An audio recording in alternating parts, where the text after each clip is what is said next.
A gente tem, às vezes, uma visão de que um futuro, ou ele é o futuro tecnológico, distópico, ou um futuro ambiental, mas as duas coisas podem coincidir, né? Podem coexistir.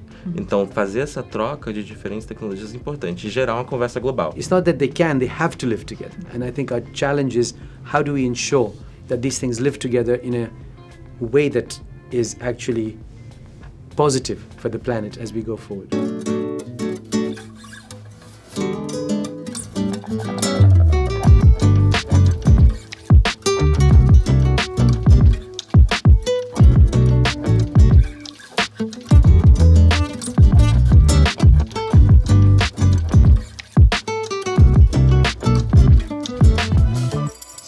Diego, sejam muito bem-vindos, é um grande prazer ter vocês. Vamos falar de dinheiro? Porque quando a gente está falando de economia verde, é muito importante a gente pensar em como é que a gente vai financiar tantas mudanças. Então, primeiro você, Shiv, como o setor privado pode ajudar a financiar as mudanças que a gente precisa fazer para atingir os ODS? Obrigado. Se posso falar inglês, por favor? Sim. I think that's a critical question. How do we solve the problems of the green economy using financing? Where do we get the financing from? And I think obviously there are huge budgets on the planet. Governments have huge budgets, private sector has huge budgets, and it's about orienting these budgets towards the green economy, which I know the world is trying to do, but it needs to happen faster, it needs to happen with more seriousness, needs to happen with more focus. And I think the leaders in this transition need to be the large funds because they represent the largest amounts of money. And these huge funds, the Fidelities, the Templetons, sovereign wealth funds, they are quasi-private, quasi-public in terms of the scale and size. They can start shifting, and I think they are starting to shift this direction. And as you saw with BlackRock recently, they made an announcement, and so things are happening.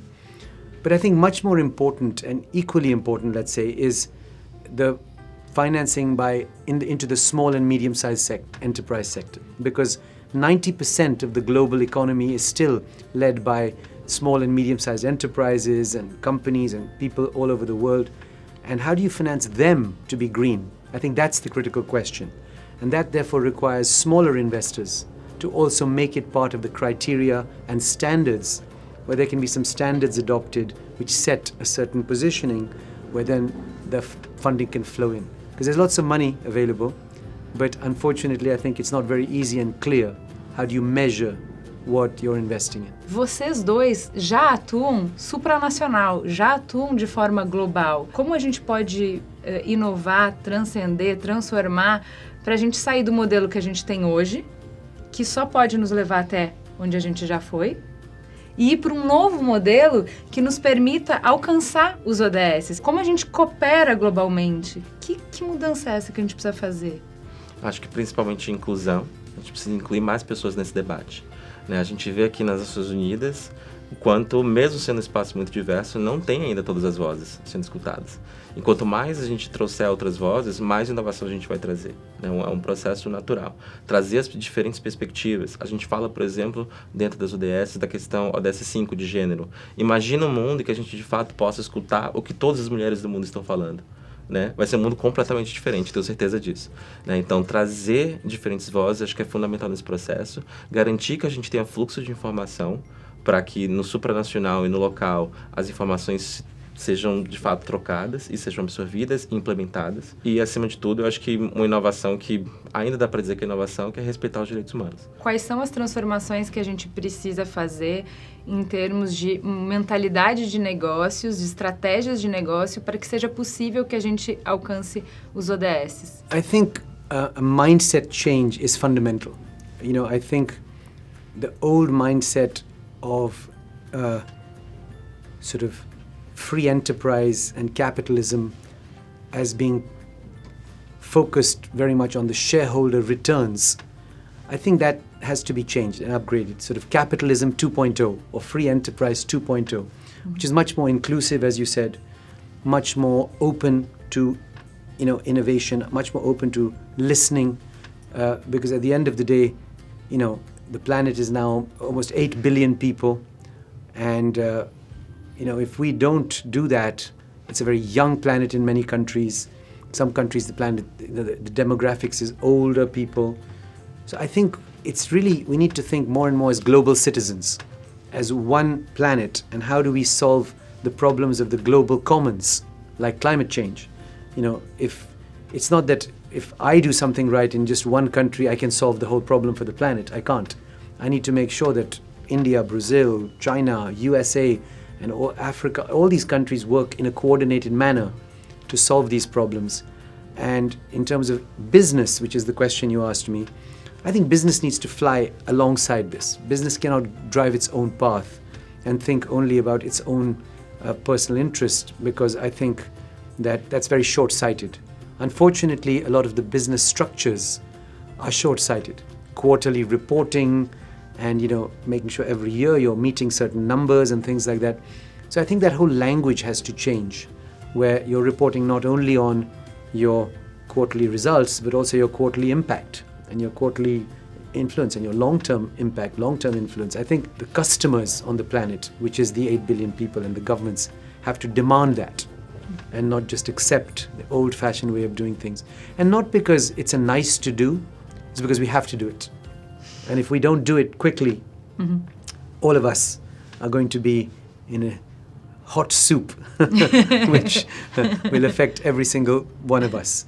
So I think it's very important for us to really step up to the plate and work as a team to solve these problems. And, Brazil's role is so important in all of this. You have the lungs of the planet. The Amazon is the lungs of our planet, and it's such a beautiful place. I spent time in Manaus and going up the river, and it's so important to protect all these natural habitats.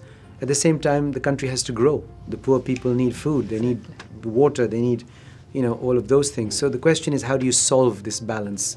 And I think it needs wise leadership that brings in technology to solve these problems, that brings in education to help people understand the damage that can be caused, new technologies, new ways of solving these problems, and politicians that are, let's say, wiser in the choices they make and not only thinking about the short-term interests. So it needs great leadership. Honestly, the world needs great leadership at the moment, and I think it needs to be collective leadership of listening to the voice of millions of young people for whom they will inherit the world that we leave them.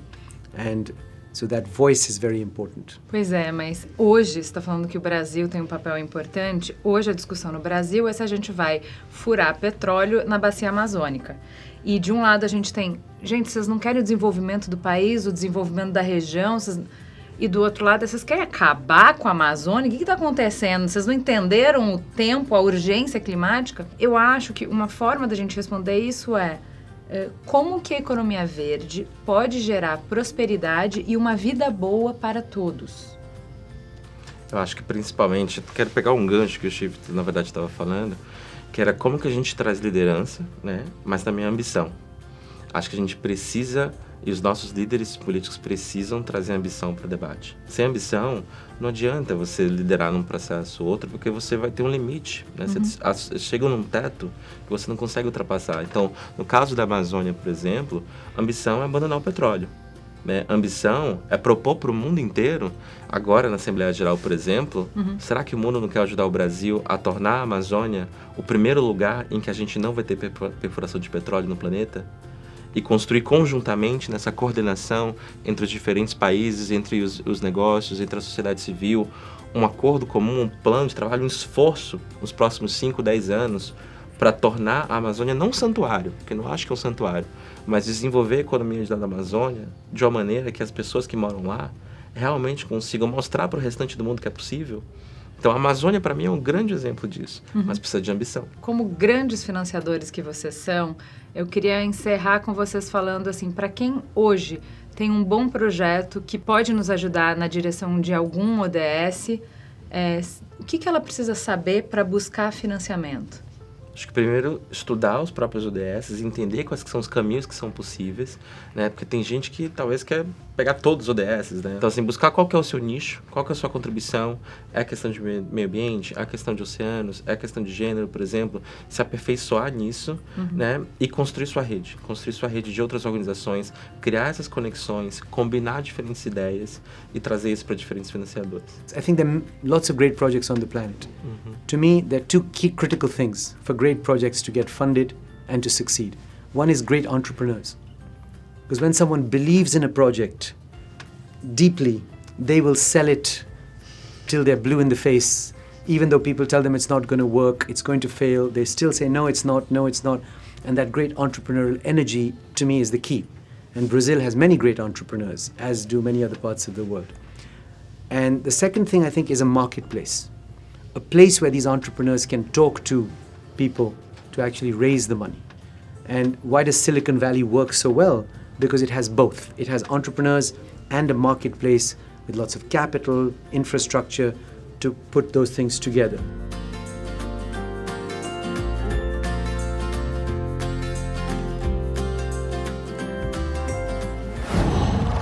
Wow.